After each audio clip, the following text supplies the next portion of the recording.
What does financial inclusion really mean, and why does it matter? BlueOrchard has worked in this field for 25 years, and we've seen both what inclusive finance can unlock and what it cannot do on its own.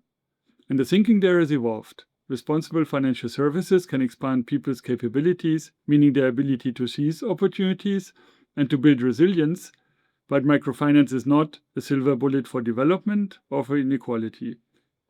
According to the World Bank, in emerging and frontier markets, MSMEs represent around 90% of the businesses and 70% of employment.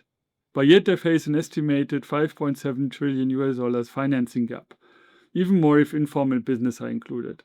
And while account ownership has improved, 1.3 billion adults remain unbanked. Even among those with accounts, many households are financially fragile. In many emerging markets, only about 1/3 of adults could cover more than 2 months of expenses if they lost their main income.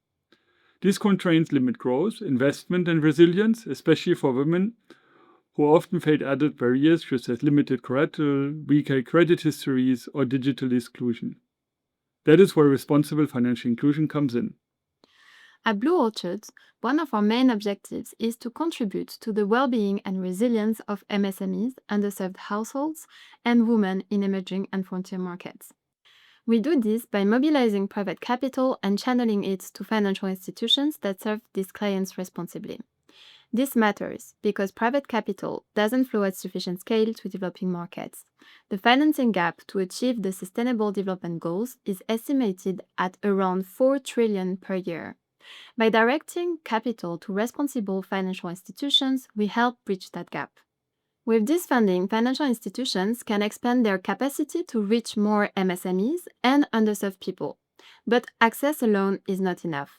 Research consistently shows that financial services only generate meaningful outcomes when they are well-designed and client-centered. Product features such as appropriate pricing, flexible repayment schedules, transparency, and risk protection matter enormously.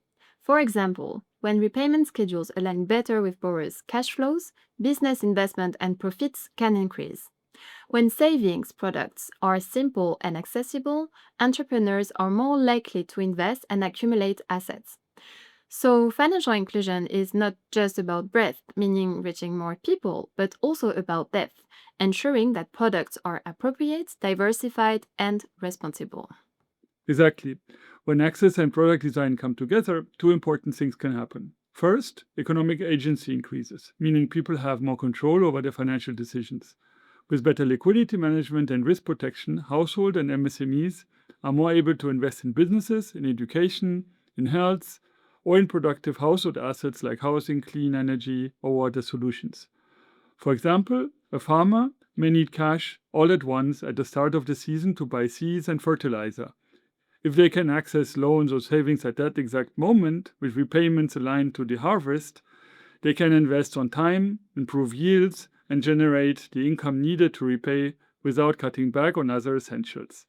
Second, resilience strengthens. Savings, insurance, and digital payments can reduce the severity and duration of shocks.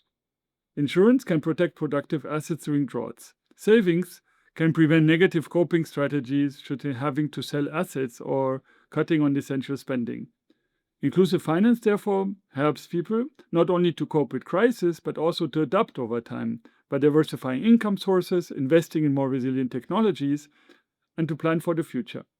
Of course, financial inclusion is not a standalone solution. Its impact depends mainly on broader economic stability, infrastructure, institutions, and social norms. By expanding access to responsible financial services, strengthening product quality, and promoting strong ESG and client protection, our financial inclusion funds contribute to expanding people's opportunity sets. Ultimately, financial inclusion is about enabling individuals and entrepreneurs to pursue lives they value, to grow businesses, to educate their children, to improve their living conditions, and better withstand uncertainty. That is why financial inclusion matters, not only for economic growth, but for resilience and long-term socio-economic well-being.